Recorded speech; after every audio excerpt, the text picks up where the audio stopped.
5 tips to better health for you. Whoa, I'm kind of excited about this show. Thanks for joining in. I hope you're there live with us. And if you're seeing a recording, great. Thanks for joining. We've got a really special show today. As many of you folks know, we do a lot of shows about your pet's health. And we were thinking about that. And we're like, well, pet's health is obviously where our heart is. What we realize is the healthier you are, the better you can take care of your pets. So we reached out to our chief medical officer on the human side to be part of this for us. And we were like, okay, if we could kind of narrow it down to really have something that's so meaningful to help us be healthier to take care of our pets, what would that be? So that's the challenge that we gave, as you can see on here, Dr. Kelly, our chief medical officer on the human side. And we're going to go through an awesome show to really talk about that. And I think some things you already know, but we're going to put some things that are even more precise to help you be healthier in your journey of taking care of yourself, so you can better take care of your pets. So without any delay, I'm going to bring the real man who's going to tell us all about this. Here we go. Dr. Kelly, thank you for joining us. Oh, certainly, Olivier. How are you doing today? I'm doing great. I'm glad you joined. And you and I've been talking about this for a long time about, how can we help all those awesome pet owners be healthier? So, but before we go into that, can you tell us a little bit more about you and, what qualifies you in knowing how to keep us healthier? This is my 25th year of being a chiropractor, and I really focus on helping my patients not just get out of pain, but to live a healthier lifestyle. So that's my qualifications. Quarter of a century. Yeah, and you do. I've been to your clinic many times. I mean, you do an awesome job, and you really have a holistic view aspect, which I think is really, really important. So we're pretty pumped about hearing about those key tips. And if you just joined, we're going to do a little giveaway as well. So that's a great way for you guys to get some of the human product, so the animal product. But we're going to do some one TDC giveaway for you guys, and all you have to do, and it should be down below in the comments. Just simply put the word, let's see, what's the word that we have? My health. And that's going to get you in so that you can be entered in the drawing. All right, so let's get into this. So if we had to narrow it down, are those 5 key tips to keep us healthier? Where would you start? What's the number one thing that we should be thinking about as far as health? Number one, hands down, eliminating inflammation. Especially systemic inflammation. And truthfully, the rest of the tips are how to do that. Okay. So can you kind of, we've all heard inflammation is not good. We should be careful. We should, take every initiative in our life to have less inflammation. But first, can you kind of go into what exactly is inflammation, define that and the distinctions of inflammation for us? Sure. So inflammation in general is a local response to a cellular injury. The body puts out the chemicals that help heal the actual injury, also to get rid of the noxious agents, whether that be an injury, whether it be a viral infection, a bacterial infection. So it's the body's means of healing itself. So that's pretty important. But so is it different types of inflammation or how? Yes. So what I described there is local or acute inflammation, which is the good inflammation, and there's the counterpart, which is systemic or chronic. Got it. And that's a situation where you get into where the body doesn't stop giving an inflammatory response. So it's giving an inflammatory response sometimes when there's no reason to do the inflammatory response, and it becomes chronic, and it has a lot of derogatory health effects. Yeah. So let me ask you, because you've been doing this as a doctor for a long time, and I know you always tackle about inflammation. How often is it chronic versus just frankly temporary, like the body's trying to heal itself and that's it? I mean, what should we? Is there an age range? How soon should we really start being worried about systemic inflammation? In my opinion, there's not an age range, because you could have kids have rheumatoid arthritis. That is an inflammatory response. In fact, it's an autoimmune, the worst of the chronics, which we'll get into. But so age, it doesn't matter. The things that we're going to talk about to reduce inflammation and be healthier apply to your 5-year-old as it does to your 90-year-old grandmother. Got it. And when you take into account, we're looking at about 60% of Americans that have a chronic inflammatory disease. 60%. 60%. Wow. And we're talking about diagnosed inflammatory chronic diseases, not even undiagnosed chronic inflammation. So basically, chronic inflammation is a huge problem, at least we can speak for the United States based on what you're saying. That's huge. Huge. Right. So, all right. So if there's a negative part of inflammation, there's got to be a positive side. And more importantly, how do we promote healthy inflammatory responses? So the healthy part of inflammation is actually really simple. It is the response to an injury, a cold, and it takes care of the noxious either bacteria, virus, or tissue damage. That's the healthy part. That's what it's supposed to do, and it's supposed to end. That's pretty clear cut. It's the systemic that isn't clear cut, and there's lots of causes, and sometimes the solutions aren't easy. Sometimes we don't know why or how to stop it, and those are some of the autoimmune disorders. So when we're talking about systemic inflammation, that is a constant state of the body sending out an immune response. Got it. And in the worst form of that, it attacks our own body. And instead of just sending things out there and in response, it's actually attacking our joints. Rheumatoid arthritis is an autoimmune disorder. That is your immune system gone awry. It is just a hyper state of inflammation. Those are all autoimmune disorders, and that's the worst state of inflammation. So we really should take inflammation or systemic inflammation seriously when we think of being healthier. And if you just join us, we're here live with Dr. Kelly, who is an expert, I would say, in promoting healthy inflammatory responses in your practice, and you've done a lot of talks and for us as well. So we're very thankful that you're here. And if you just join as well, one of the things that we love to promote is the human side, also to promote healthy inflammatory responses with 1TDC. And you can win some of that, actually. Just drop in the comments my health, and we're going to have a giveaway as well. So let's go in a little bit deeper about. Before we go deeper, you held up the 1TDC caps. The cream also, there's a topical. It's an integral part of my practice. In fact, I use it on every single one of my patients. Okay. And it works so well. I love that tagline because it really does.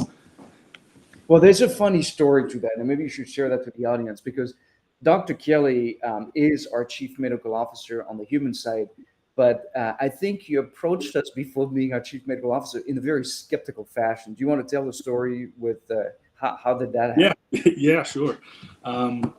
So I was the president of our state association, Pennsylvania Chiropractic Association, and my chairwoman of the board, who was older than me and I respected highly, she was going through some health issues, and she calls me up and she says, "Hey, this guy wants to meet with me about this product." And I just told her, I can't. I'm not doing very well right now. I need you to go meet with this guy. And I said, "No, I'm an old dog that doesn't like new tricks." And this was a while ago. I wasn't old. It was just in my head. I didn't like trying new things. And so she said, "No, you misunderstood me. You will meet with this guy." And I was like, all right, I'll give him 10 minutes. So Mark shows up in my office at lunchtime, and he gives me the spiel of this product. And I was like, okay, great. Thanks. Nice meeting you. I go home, let the dogs out, have lunch, come back to the office. And the funny thing is Sunday, the week before, and I think this was Thursday, I was 3 under through 8 holes, which if you're a golfer, you're like, oh my God, this is amazing.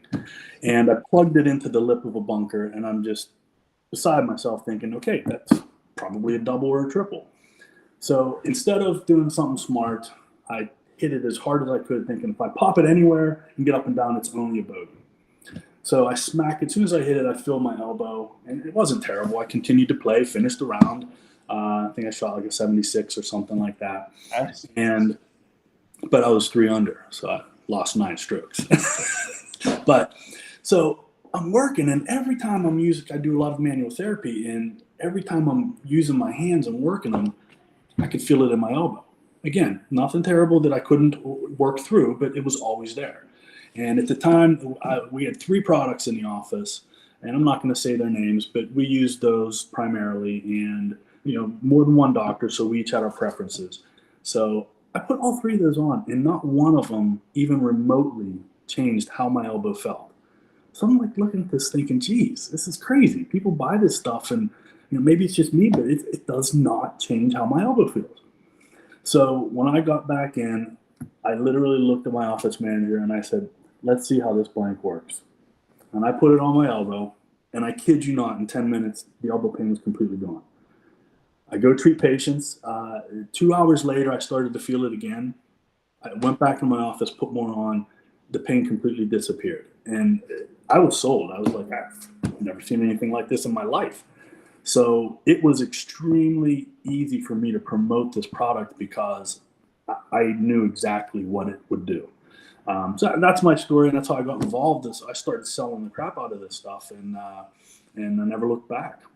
Right. It's true that the cream is really effective. You've got muscle, tendons, any of that. In your case, it was your elbow, and it made a huge. Yeah. And it's usually pretty quick. That's a great way. All right, so we're diving into this. If you just joined with Dr. Kelly, we're looking at 5 key tips to help you be healthier, so you can be healthier for your pets. We're just talking about the one TDC, but we're doing some giveaway as well. So make sure that in the comments you're dropping the word "my health," one word. That'll get you, so we can record you to go into the drawing. So we've gone into the basic concept of thinking about the importance of avoiding systemic inflammation. You talked about, now we're going to go into what exactly do I need to do in relation to that. So what would be a tip number 2 that we may know about, but I know you're going to go into some detail. So what would be a good tip number 2 in staying healthier? Proper diet, hydration, especially hydration. Is you've probably heard you can live 30 days without food. You only live 7 without water. Hydration is extremely important. In fact, every one of my patients, at the end of their first treatment, I say to them, the number 1 cheapest thing you can do to improve your health today is to start drinking more water. Okay, so can you demystify that? Because I hear that all the time. It's kind of like, we know that we're supposed to drink water. So the question is, how big of a problem is it in the US, first?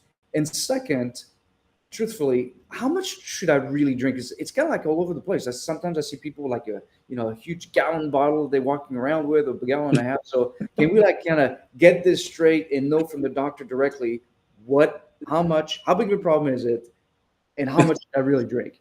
Yes, it's probably one of the easier topics we will talk about today. Okay.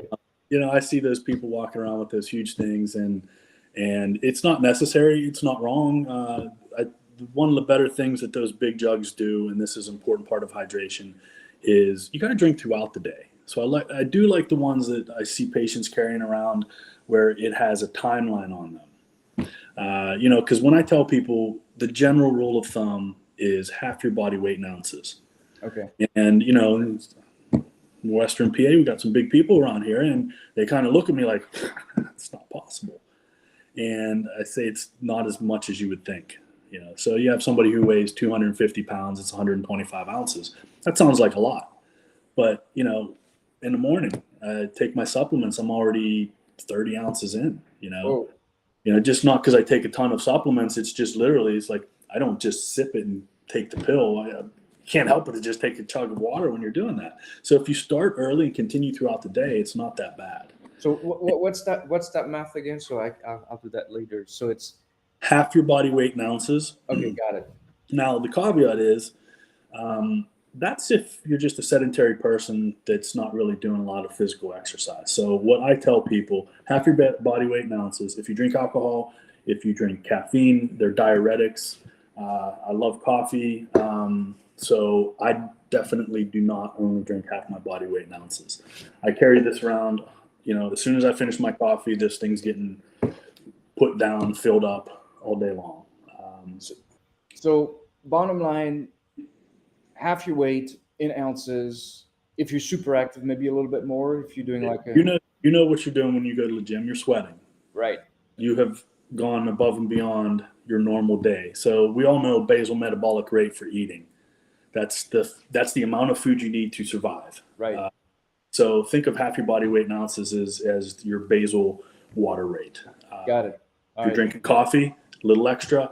If you're drinking alcohol, a little extra. If you're working out, depending on the intensity of your workout, it could be a little extra or a lot extra. Is there any rule of thumb, like first thing in the morning versus at night? I was going to get up and pee all night, but I mean, is there like some protocols that you talked about drinking throughout the day is key, but is there a protocol first thing or at the end of the day? No, I just recommend start early and continue. Okay. For a lot of people, as they get older, drinking, or even younger kids, I have a 9 and a 10-year-old, and I certainly don't want them chugging water at night. Now they're past that point, but I remember those days. Right. I hear you. So, yeah, the thing is to just do it. I mean, throughout the day, and be vigilant that if you drink coffee, you're missing probably 45 minutes of your drink time too. Got it. No, that makes sense. And to put it into perspective, 22% of Americans get the proper amount of water. Only 22%? Only 22%. It's funny because it seems like we're all thinking about water. We've been told about water, but if only 22%, I guess we forget about it, I guess.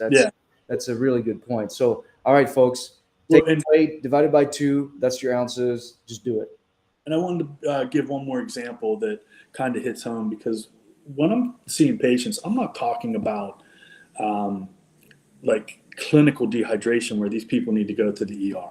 Right. I always say you can be slightly dehydrated. And I always give the example of everybody knows what a fresh cut of filet looks like. And everybody knows what beef jerky looks like. That's right. Everybody laughs, and I say, you're not getting to beef jerky or you're dead. But you can be anywhere in there. So you slightly dehydrate, your muscle has changed tonicity, flexibility. It has an enormous impact on skeletal health. So that's one of the reasons I preach that is if your muscles are slightly dried out, they're pulling harder at each ends, they're shorter, and it's creating fatigue everywhere. No, that makes a lot of sense. So that's a good illustration. I wish I had a graphic that showed that visual. All right. I think we're confusing you guys with the giveaway, so my apology for that. I guess it's somewhere in the IT system. If you want to be in the giveaway of the one TDC on the human side, it's actually drop the word my health. So sorry about that. We'll try to fix that in the meantime.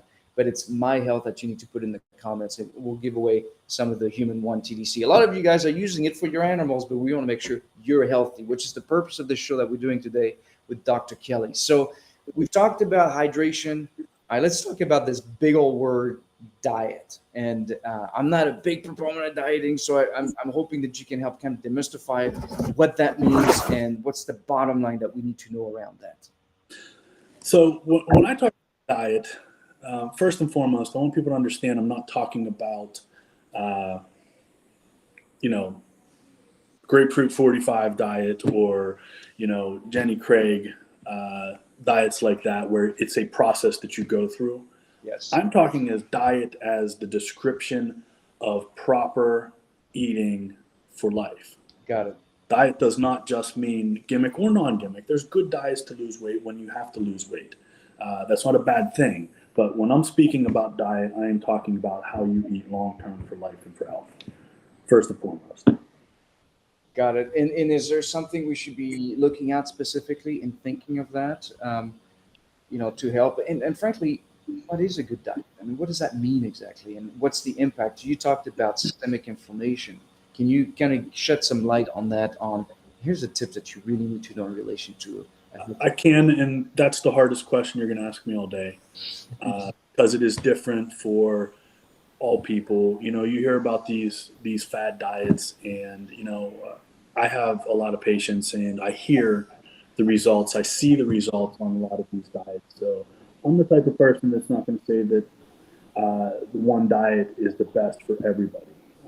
These people do this keto, and they get healthy. Then they they reintroduce things.